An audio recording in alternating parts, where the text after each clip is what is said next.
Então, primeiramente, eu dou boa noite a todos. Muito obrigado por ter vindo na nossa casa. Então, vamos, nesse instante, fazer a nossa prece de abertura. Convido então os irmãos, de preferência com nossos olhos fechados. Vamos agradecer ao nosso Pai por mais esse dia, por esta casa que nos acolhe, para que possamos, quando voltar para os nossos lares, voltar com aquela certeza que estão buscando de melhor para nós e nossos familiares. Com toda certeza, nosso Pai já nos concedeu a sua energia positiva, suficiente para o bem-estar de todos nós. Agradecemos pelo privilégio de sermos contemporâneos, estar junto aqui buscando as mesmas coisas, o bem-estar da nossa alma, o maior conhecimento. Obrigado, meu Pai. E está por aberta a atividade programada para hoje. Que assim seja.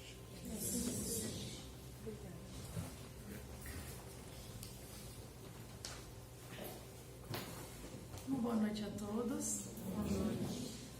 A prece do nosso irmão foi quase que uma síntese do capítulo de hoje, que nos convida ao estudo, nos convida ao aprimoramento e nos faz nos chamar para esse socorro oportuno que a doutrina nos convida. A explanação, então, proposta pela nossa exposição doutrinária, foi tirada desse livro, Estude Vivo. É uma psicografia de Emmanuel, de André Luiz e Emmanuel, por Chico Xavier. E é um convite mesmo, estude e viva. Viva essa doutrina, viva essa bênção deixada e codificada por nosso irmão Kardec.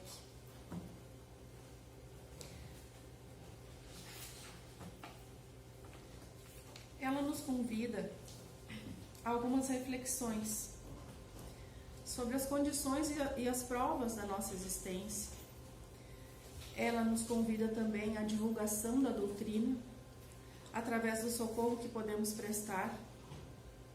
Também nos alerta sobre a nossa responsabilidade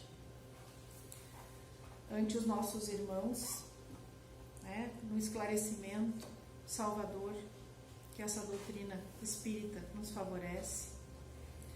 E por fim, depois ela vai nos trazer o convite ao estudo contínuo, para que, esclarecidos dos princípios de Kardec, possamos prestar o socorro efetivo, aquele que consola, esclarece e ensina.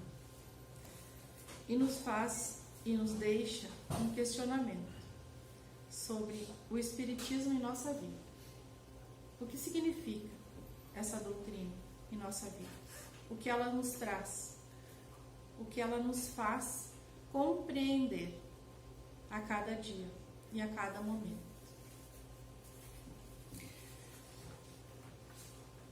Sempre pautados pelo Evangelho, que vai nos trazer também grandes pensamentos e aprofundamento nessa nossa doutrina. E o capítulo nos diz que esse socorro oportuno que podemos prestar a esse nosso irmão, às vezes surge da simples informação, do simples convite que nós fazemos a esse irmão, a esse necessitado, para nos acompanhar até a casa. Que responsabilidade nós temos quando nós começamos a entender a doutrina, quando nos aprofundamos desse estudo que nos esclarece, nos consola e nos orienta. Qual é a nossa responsabilidade? Quanto mais esclarecidos ficamos, maior a nossa responsabilidade perante a nossa família, perante os nossos semelhantes e perante Jesus. Responsabilidade que nos alerta para a necessidade que temos de estudo contínuo.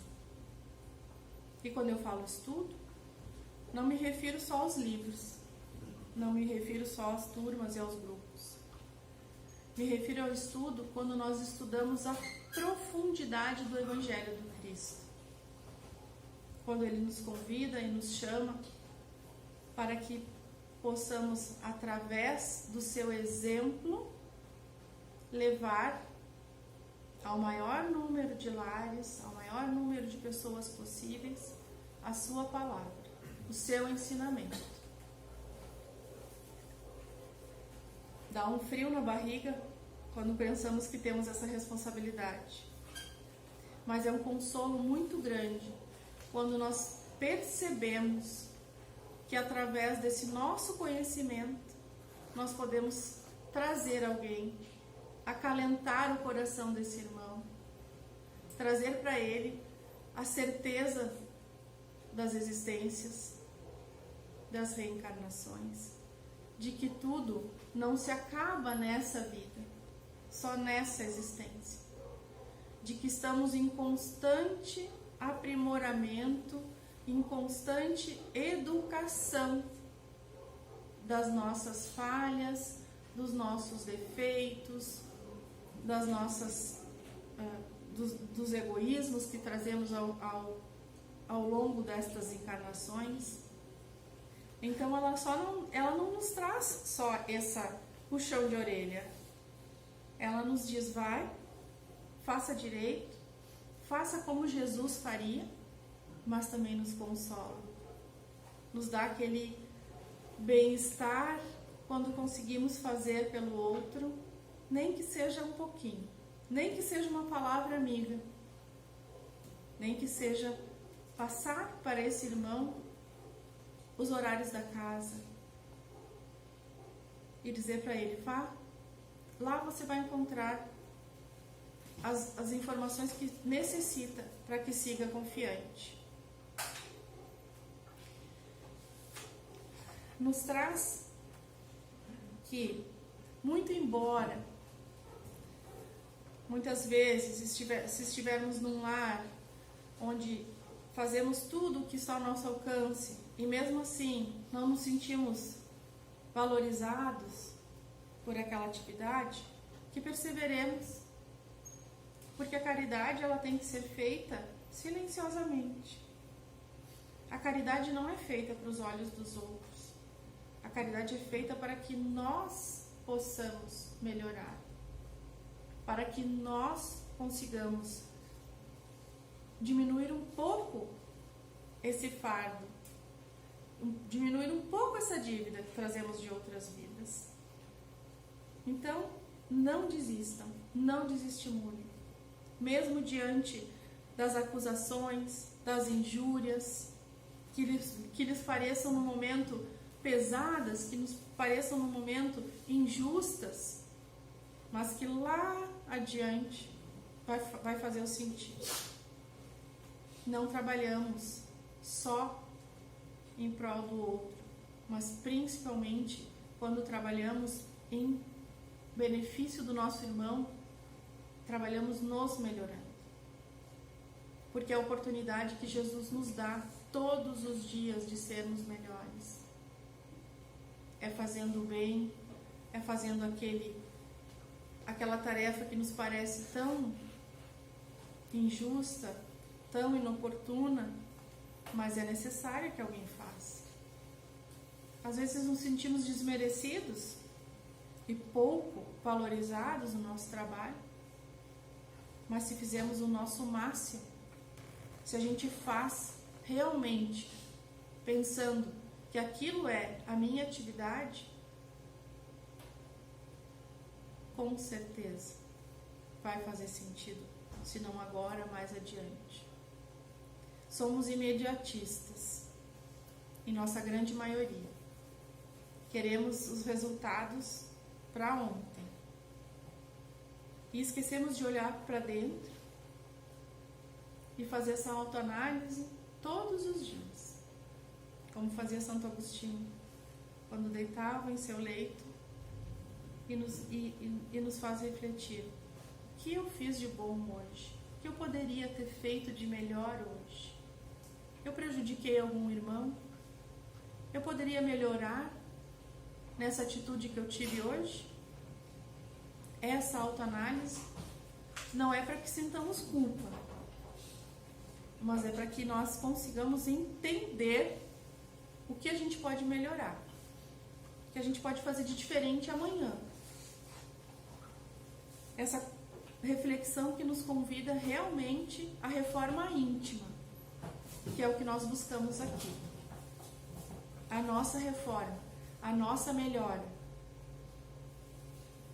para que assim possamos deixar um mundo melhor, um planeta Terra regenerado, consequentemente voltar à nossa pátria espiritual com menos débitos. Uma parte do capítulo que me chamou a atenção e eu vou compartilhar com vocês, porque ela é elucidativa e consoladora. Lembra-te deles, os quase loucos de sofrimento, e trabalha para que a doutrina espírita lhes estenda socorro oportuno. Para isso, estudemos Allan Kardec, ao clarão da mensagem de Jesus, e, ou no exemplo, ou na atitude, na ação ou na palavra, recordemos que o Espiritismo nos solicita uma espécie permanente de caridade, a caridade da sua própria divulgação. Então, sim, prestamos o socorro oportuno quando divulgamos a nossa doutrina, quando levamos essa doutrina e esse esclarecimento para os lugares onde frequentamos. Estamos prestando esse socorro. Não só no estender a mão, não só no ajudar materialmente, mas divulgando essa doutrina. Essa é uma responsabilidade que temos. A responsabilidade de compartilhar esses ensinamentos que recebemos aqui. A missão de levar para eles, para os que ainda não adeptos, não com o intuito de arrebatar, não com o intuito de convencer simplesmente por trazer adeptos, mas pelo exemplo que nós passamos, pelo exemplo de superação, pelo exemplo de poder fazer diferente a cada dia. Muitas vezes sem nem falar, mas pela atitude que o irmão percebe em nós, pela mudança que tivemos frente àquela situação, que em outros momentos poderíamos explodir e agora conseguimos serenar. Isso não quer dizer deixar passar ou não ter o entendimento do que aconteceu.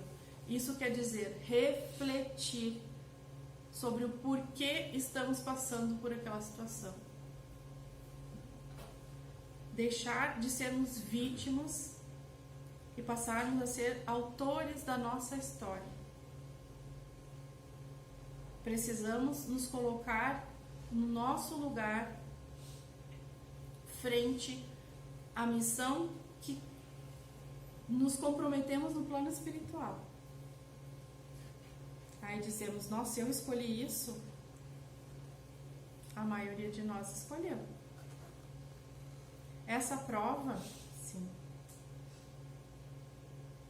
Essa missão de estarmos aqui,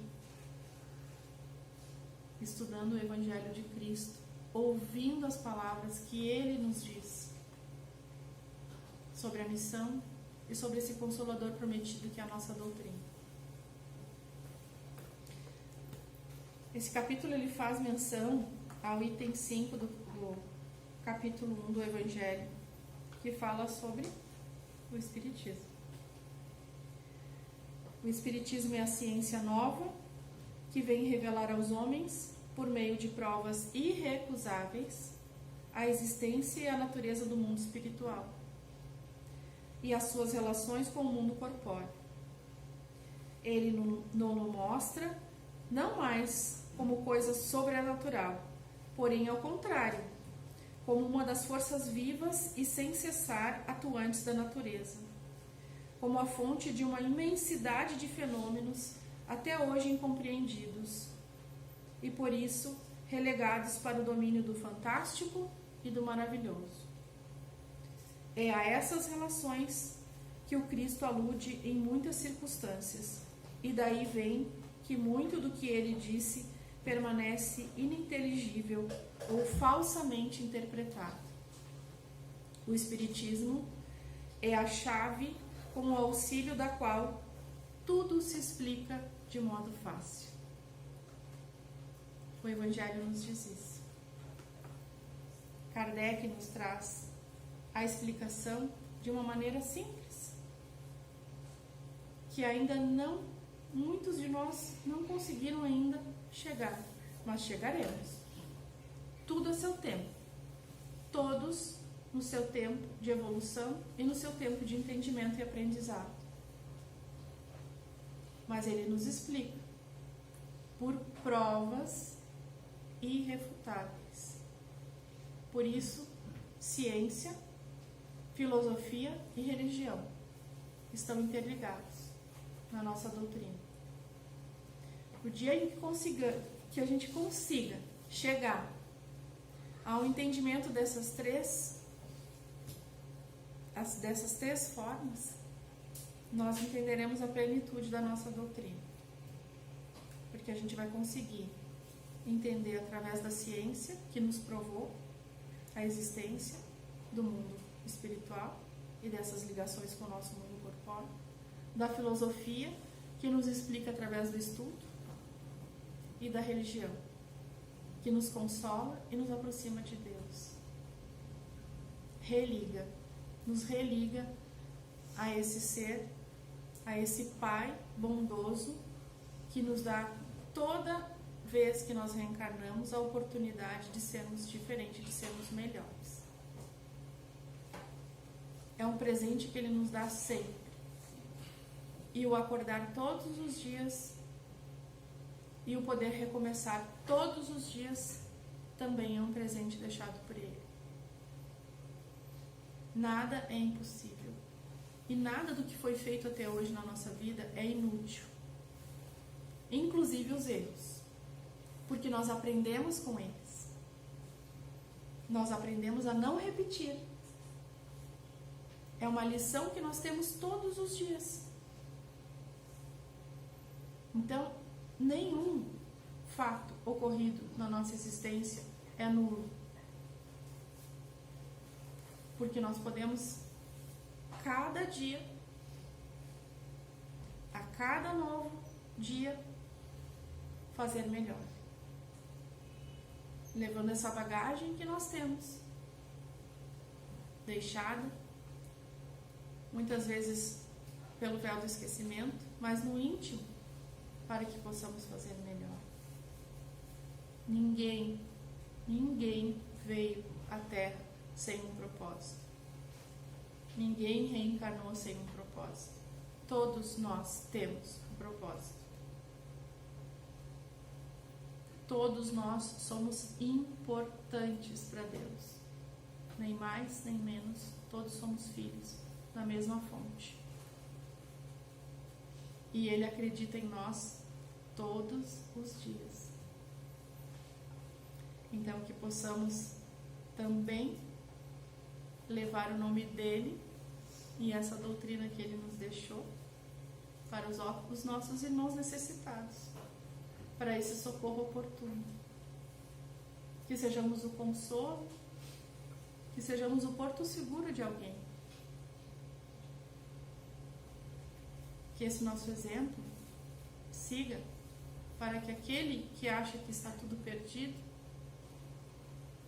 entenda que sempre tem um caminho, que aquela luzinha lá no fim do túnel vai nos levar ao nosso verdadeiro propósito, que é o entendimento do ensino de Jesus, que é o exemplo deixado por Ele.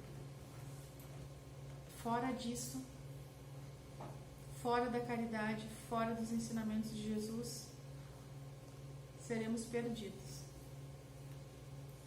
Somos as ovelhas que Ele trouxe e que Ele não quer perder nenhum, e não perderá.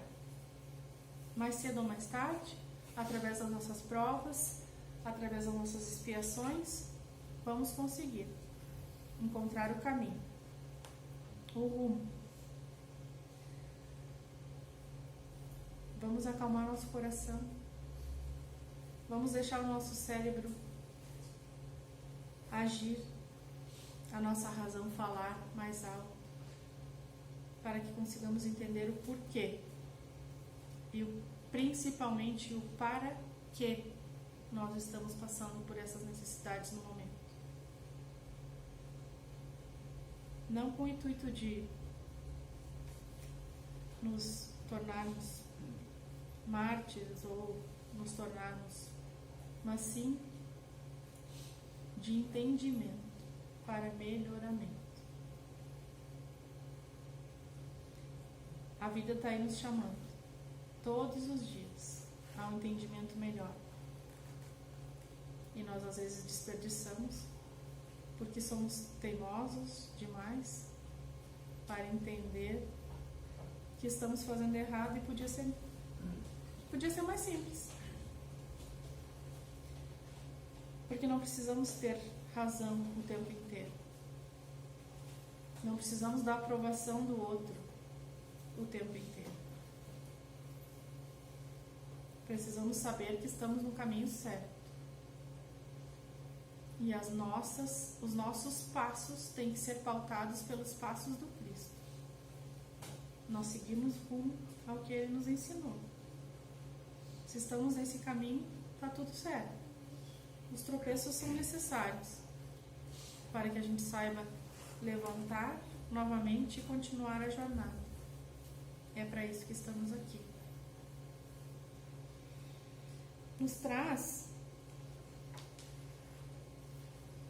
a segurança quando Ele nos diz: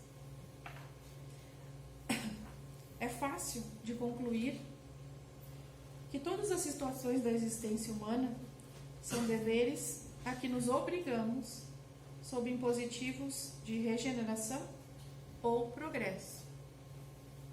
Mas a doutrina espírita é o primeiro sinal de que estamos entrando em libertação espiritual, à frente do universo, habilitando-nos pela compreensão da justiça e pelo serviço à humanidade, a crescer, a aprimorar-se para as esferas superiores. Pense no valor do Espiritismo em sua vida. Ele é a sua verdadeira oportunidade de partilhar a imortalidade desde hoje. Então pensemos: por que o Espiritismo em minha vida? O porquê nesse momento, nessa hora? Que oportunidade eu tenho de fazer agora? Qual é o significado dessa doutrina na minha vida? Que valor ele tem? Que imortalidade é essa que ele fala? Que chances são essas de fazer de novo, mas diferente? Então, que Ele possa nos guiar e que Ele faça sentido todos os dias da nossa vida. E que esse socorro oportuno seja prestado a todo momento, através de uma palavra, de um gesto, de um consolo, de um abrigo, que nos convida sempre à perfeição de Jesus, que veio e poderia ter feito de outra forma, mas preferiu nos ensinar através do amor, através da dedicação exclusiva a nós. Então, quando a gente estiver desanimado, a gente lembra de Jesus, que nunca nos deixou sós, que nos carregou nos momentos que mais precisamos, que esteve ao nosso lado sempre e está ao nosso lado, que luta por nós a todo momento, que intercede no plano espiritual para que possamos ter um pouquinho mais de prazo para a regeneração. Que acreditou em nós desde o momento em que a Terra foi formada. Desde que nossos antepassados foram exilados aqui para a Terra. Ele acreditou e confiou que faríamos diferente. Que conseguiríamos usar essa oportunidade para fazer um mundo melhor, regenerado. Então, o convite está feito. Estude e viva. Estude os ensinamentos deixados, codificados por Kardec, e viva. Viva a plenitude de Jesus. Esse é o convite que foi feito lá quando a gente começou a estudar, lá quando a doutrina entrou na nossa vida. E tem que ser o convite que tem que ser renovado a cada ciclo, a cada instante, todos os dias. Esse convite está sendo feito. Então aproveitemos. Sempre é hora, sempre é tempo. E nada do que fazemos é desperdício. Então fica o convite aqui para vocês. Eu agradeço a oportunidade de poder estar aqui com vocês hoje. Convido nossos irmãos, então, no passe, para que vocês recebam agora os fluidos salutares dessa espiritualidade amiga. E convido a todos a elevarem nosso pensamento, recordarmos Jesus no seu amor, na sua plenitude, nos ensinamentos deixados por Ele, nessa oportunidade única e diária de acordarmos e de prestarmos esse socorro a nós mesmos primeiro e depois aos nossos irmãos. Pensemos na nossa responsabilidade enquanto espíritos aqui encarnados, no melhoramento e na correção das nossas falhas. E aproveitemos, Senhor, essas bênçãos de luz que caem agora sobre nós. E que possamos mentalizar todo o nosso corpo recebendo agora esses fluidos salutares da espiritualidade amiga através dos nossos irmãos. Que possamos receber conforme o nosso merecimento e as nossas necessidades para o refazimento do nosso corpo físico e do nosso corpo espiritual. Que o amor de Jesus nos acompanhe hoje e por todo sempre, e que assim seja.